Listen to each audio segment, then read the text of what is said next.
The hospital room smelled of antiseptic and despair, a sterile cage for a girl who'd never known the freedom of running through a field. Sophia Langley, 10 years old, lay in her bed, her thin legs motionless under the crisp white sheets. Her father, Billionaire CEO Marcus Langley, stood by the window, his tailored suit a stark contrast to the bleakness of the room. He'd built an empire, but no amount of money could make his daughter walk. Doctors, specialists, experimental treatments and none had worked. Sophia's rare neurological condition had confined her to a wheelchair since birth, and hope was a currency Marcus was running out of. Across town, in a cramped apartment, Jake Turner adjusted his prosthetic leg, wincing as he strapped it on. A single dad and Afghanistan veteran, Jake was no stranger to loss. His wife had passed 3 years ago, leaving him to raise his 6-year-old son, Ethan, alone. Jake worked as a physical therapist,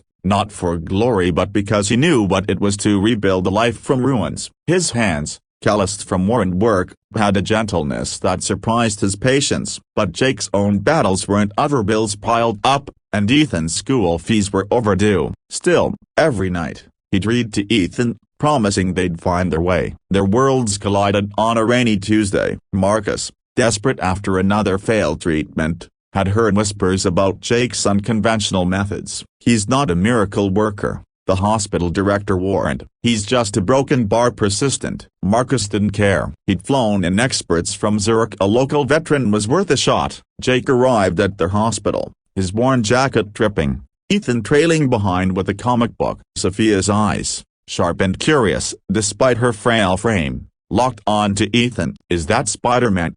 she asked, her voice soft but bright. Jake knelt beside her. "My son's obsessed. Wanna borrow it?" Sophia's smile was the first crack in Marcus's guarded heart that day. Jake's approach was different, and no machines, no jargon. He talked to Sophia like she was a person. "Noted diagnosis. We're gonna figure this out together, okay?"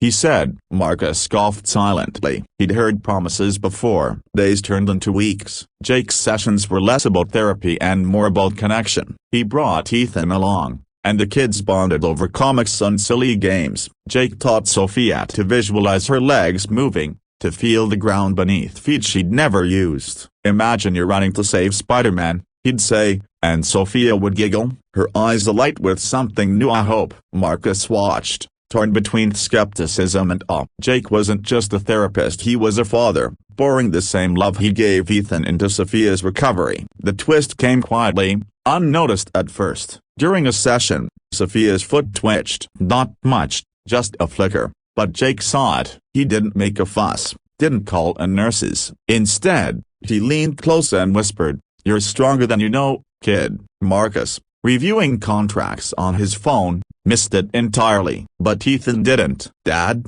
her foot moved.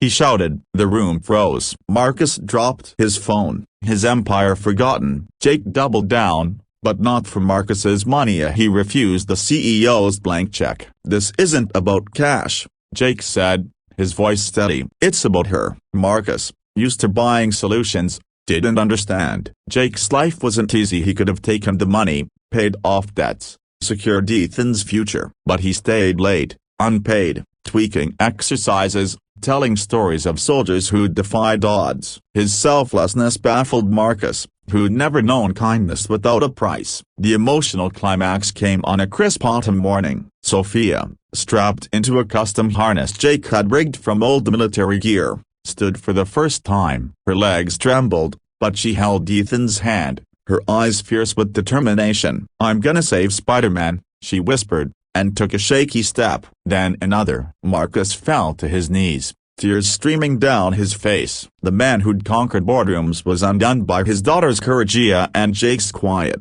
unrelenting belief in her. Ethan cheered, oblivious to the adults' tears, his comic book clutched like a trophy. The hospital staff gathered, some crying, others clapping. Sophia's steps were small, faltering, but they were hers. Jake, standing back, let her shine. Marcus approached him, voice thick. "Why didn't you take the money?" Jake shrugged, glancing at Ethan. "Some things matter more." Months later, Sophia walked into a park, slow but steady, Ethan at her side. Marcus had funded a community rehab center in Jake's name, But Jake still worked there, same old jacket, same gentle hands. The billionaire learned what wealth couldn't buy, the kind of love that moves mountains, or at least, makes a girl walk. And Sophia? She kept Ethan's Spider-Man comic on her nightstand, a reminder that heroes don't always wear capes. Sometimes, they're just dads who never give up.